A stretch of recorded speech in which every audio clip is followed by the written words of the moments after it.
They're gonna kill the love of my life. Casey! If I don't go back to what I was doing. On February 24th. Our line of work is quite brutal and quite ruthless. How far would you go for love? You steal truck, bring it to me. Then you make your money. Is it dangerous? Of course it's dangerous! Nicholas Hoult, Felicity Jones, with Ben Kingsley and Anthony Hopkins. All this trouble, all this pain, for love. Collide. In theaters February 24th. Rated PG-13. May be inappropriate for children under 13. 7 WABC. Third down at 15. What a catch by Thompson. Great effort. Coleman and Beckham up at the top of the screen. Delayed handoff. Here's Perkins. Paul Perkins. Inside the 20. Down to the 15. Third down and 3. Pass. What a catch by Shepard. Second down and 12. Cousins throws. Has a man. Garcon. Did he get both feet down? The officials look at each other and say he did. Cousins surveys, pulls it down, throws, and he's picked. Intercepted by Dominique Rodgers-Cromartie. And that could very well end the year for Washington. And that's all she wrote. Highlights courtesy of Fox, of course, Buck and Aikman. The Giants didn't even need this game. The Redskins needed it to make the playoffs. And yet the Giants win it 19-10. Giants led 10-0. Redskins tied that game 10-10 in the fourth quarter, but the Giants outscored Washington 9-0 in the end, and they win it 19-10. That sets up a date for the football Giants at Lambeau with the red-hot Aaron Rodgers and the Green Bay Packers coming up on Sunday. Weekend number 1 of the NFL playoffs about to get going. And even you, Bernard, I know you're a big Giant and Jet guy. Very, very excited. Huge. Yeah. Oh, listen, no, I'm very excited about it. As you should be. And except that I'm sort of worried. Why? Because you had half the Giant team down there smoking crack with Johnny Manziel and Justin Bieber down in Miami. And Khloe Kardashian. Over the weekend. Yeah, that's fine. They didn't do it like the day before the game. It's the weekend. They have time to sober up. It doesn't matter. There's plenty of time in the off season for that nonsense. No. We made the playoffs. No. Get your ass, get into bed, and get up the next day and work out. Eat right. Even the coach, Ben McAdoo, said, hey, it's a day off. Do what they What's want. he going to say? Because the inmates are running the asylum. Oh, well, he's a loser. You're right about that. That's why we need that. They got rid of my man Tom Coughlin. Right. The guy who was an authority figure, right. The guy who took him to how many Super Bowls? 2, and didn't make the playoffs for 3 years, and the Giants won 11 games what this year with Ben want, McAdoo. You want the guy to throw the ball and catch it and block and tackle and everything else? Do something. He was doing something. Well, listen, if we're going to talk about this, we have to go to the expert. There's a reason why for 2.5 decades in New York City, these guys became legendary. Mike and the Mad Dog. Now he's got his own channel for years on XM Sirius. A very good channel, by the way, with Stephen A. Smith and Adam Shine, a host of others. The legend himself, the great Christopher Mad Dog Russo. Oh, Sydney, with the platitudes. Mr. Bernie McGurk, how are you today? Christopher Russo, Mad Dog, how are you? I'm doing well. See, how you two doing? Give me a little rundown on what you two are up to right now. Let me hear. Well, listen. Every day? Is this? I know this has been going on for how long? It's been going on for about 10 months. Actually, January 27th will be 1 year. Oh, really? A year? Yes. Is it? Are you doing 10? What's it? 10 to 12? Well, we changed it. We started off the first year, Chris, doing 10 to noon after IMUS, but being that IMUS hasn't worked the 9 a.m. hour in 5 years, admittedly, starting today, we're now on 9 to noon after IMUS 6 to 9. Right, that's excellent. No simulcast, right, Bernie? Not just yet. Let's take it easy, one step at a time. You were on our premiere broadcast here of the 3-hour Bernie and Sid show. That's a tremendous job. Now, you're doing, I know you did a lot of politics, so what is it? That's right. 50 politics and sports? No. It was, of course, during the election. I mean, nobody cared about sports. We covered the election. I mean, with all due respect to you, Mad Dog, the Trump, Hillary was everything. Yeah. So, yeah, we covered... 50 million, Bernard, did watch the Cubs win the World Series. But all right, you got me there, Christopher. I would say, to give you the fair breakdown, during the election, it was 95% politics, 5% everything else. Now I would say 60% politics and news, which includes local stuff, Chris.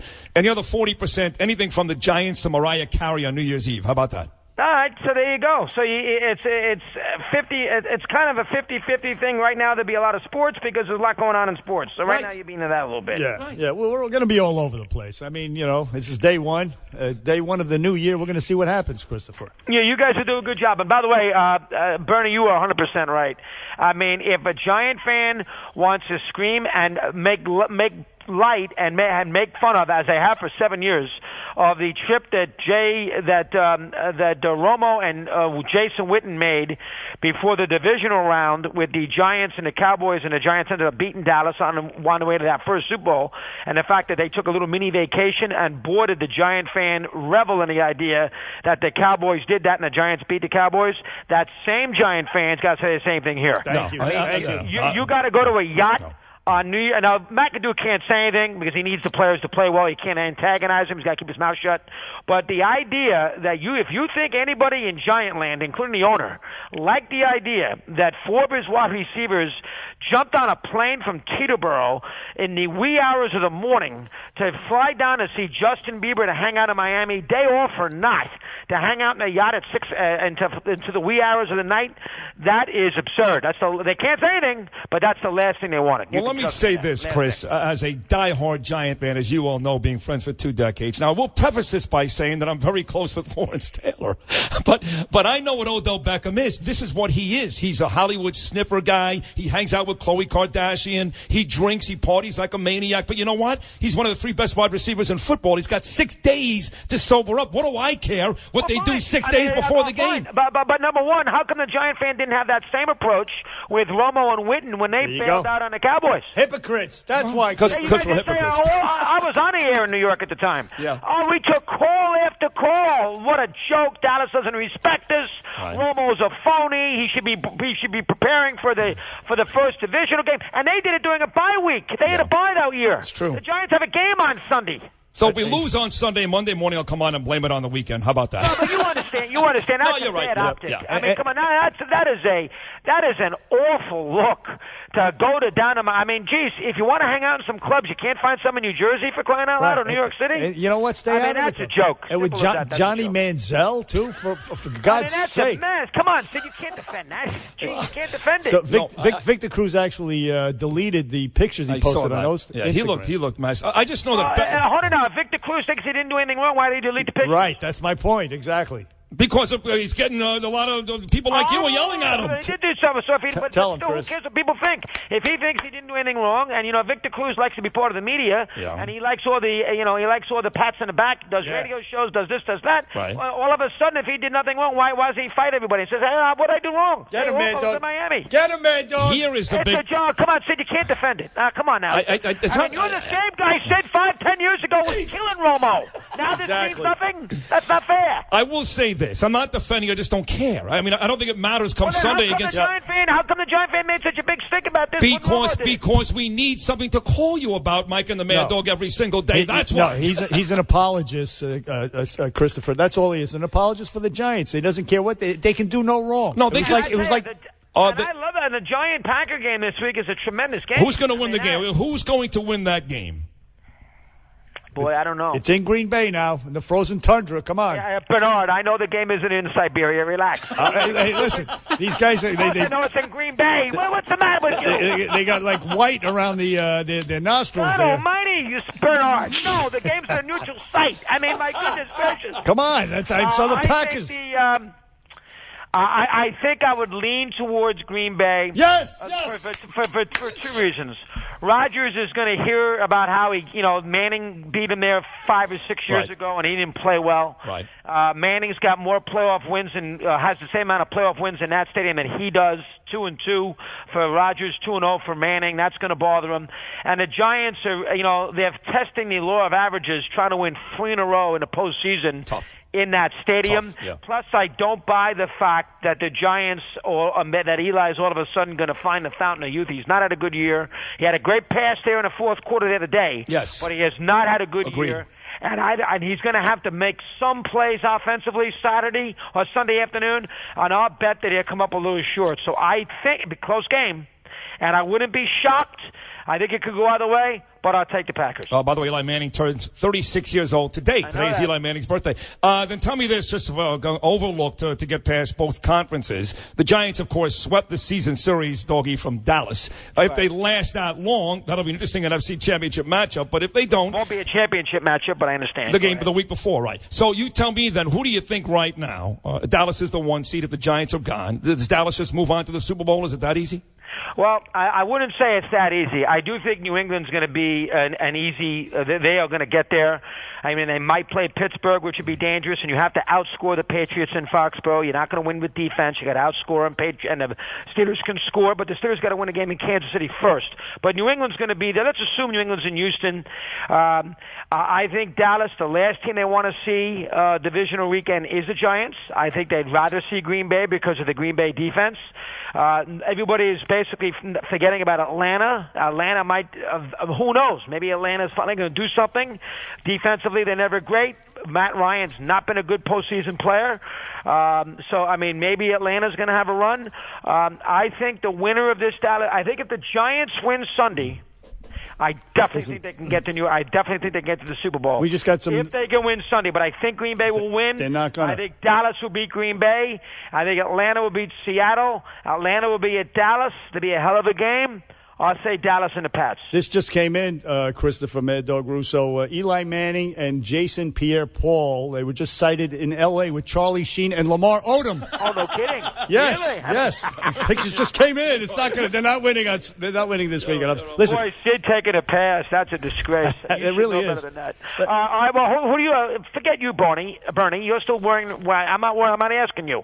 Sid, who's going to the Super Bowl? Well, like you said, I can't bet against New England. I do think Roethlisberger is the only guy that can beat Brady up in Foxborough. I agree. But I got to take New England. Brady, 28 touchdowns, 2 interceptions, playing the best football of his career. In the NFC, I'm going to take the. Let me just say this, Christopher. You dismissed me sort of rudely. I'm not asking you, baby. But let me just say that. Well, hold on. Let me NFC pick. On the Imus the Morning Show, we do our football picks every Friday. We do. Did you beat them? I pick the Patriots every Sunday. And he won almost every single Sunday, and I'm ahead in the whole pool. Good boy. Yeah. I'm going to take. You're right. I was mean to you. That's a bad job on my part. I'm going to take Seattle. I'm going to go Seahawks. Come on, Russell Wilson's going to play well now. You'll see. I like Wilson, but you can't. They have played very poorly. That's okay. For a period of time. Forget that. How are you? Are you two getting along? Oh, we love each other. Yeah, we had we had a fight years ago. I was there. Yeah, you called the fight. You did a great job. We got along the day after that. Yeah, so we still. We've always gotten along. Do you guys talk to one another every day? Absolutely, all the time. Look, he shaves. Bernie, are you still producing Don's show at 6 to 9? Of course, yeah. Sydney's on the show as well. Yeah, we're every morning we're together. Sid and I are on the air. Sid, are you on every day, like for sportscasts and stuff? Yeah, but as you know, Dog, you remember from the days at the Fan, I'm there for sports, but I end up doing a heck of a lot more. I'm basically one of the guys on the show from 6 to 9. And how about you and Mike Francesa? Let's get the more important matters.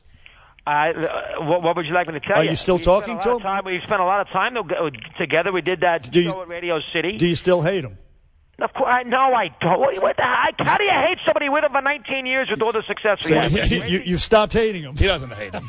I'll tell you this. I'll tell you this, Chris. I know you didn't hate him. But the number one question that people have is Mike, of course, has announced he's going to retire in December. He's even not going to do the NFL show next year because he doesn't want to cheat the NFL fans on a half a season. But a lot of people out there, even at CBS, think that he will not retire. What do you think? I think he will definitely leave FAN. I do not think that Mike will back down on that. I think he definitely will leave FAN. Mike's not going to put himself in a situation where he's going to make these big announcements for the last year and a half and then tell everybody in November, oh, by the way, I'm staying. Mike's not going to do that.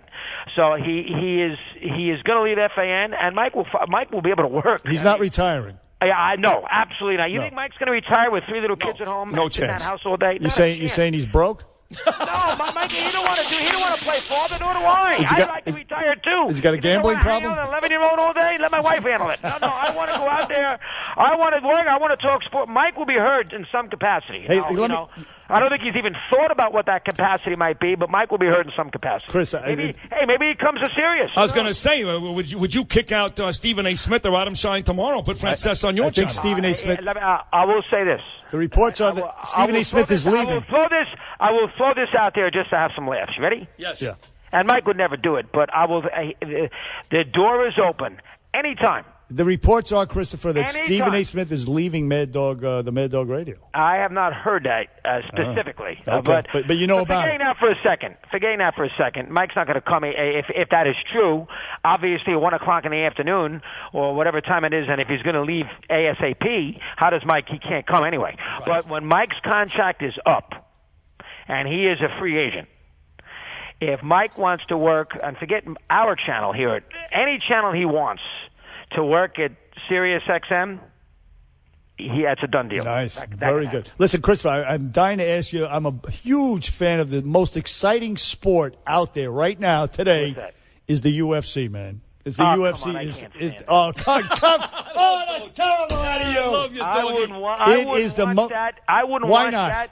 that in my backyard. I pull the blind. You know what? You're like I can't stand that. You're like a get off my lawn old man. He's a boxing guy like me. Come on. Come on, that's not sport. That is the ultimate warrior sport. That is the people with heart. Both. Bernie, you're a good athlete, and you're a good fighter, and you have that mean streak in you, and you can be nasty. And I used to love boxing, and that works for you. I get it. But look, it's a great. You have to give it a chance. If you're going to have this attitude where you don't watch it at all, I mean, you're missing the boat. Is what I'm trying to tell. I'm trying to help you out, Christopher.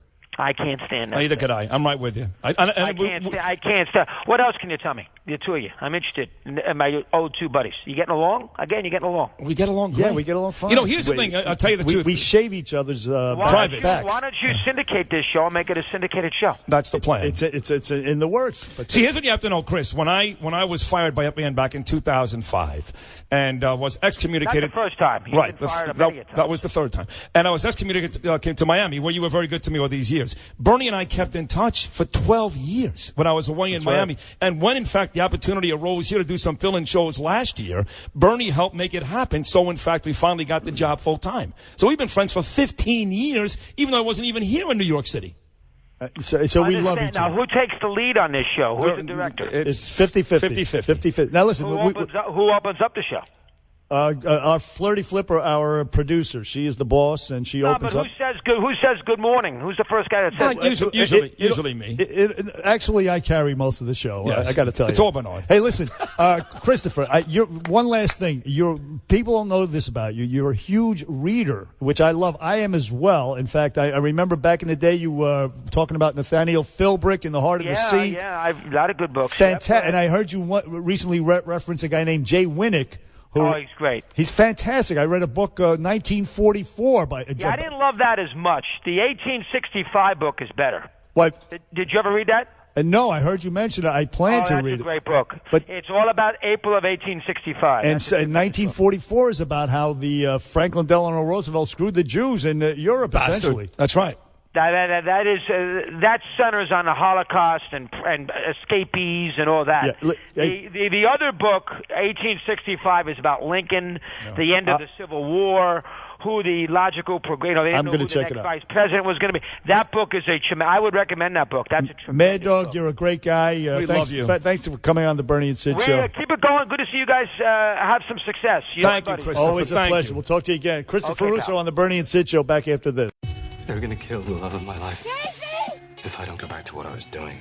On February 24th. Our line of work is quite brutal and quite ruthless. How far would you go for love? You steal truck, bring it to me, then you make your money. Is it dangerous? Of course it's dangerous! Nicholas Hoult, Felicity Jones, with Ben Kingsley and Anthony Hopkins. All this trouble, all this pain, for love. Collide. In theaters February 24th. Rated PG-13. May be inappropriate for children under 13.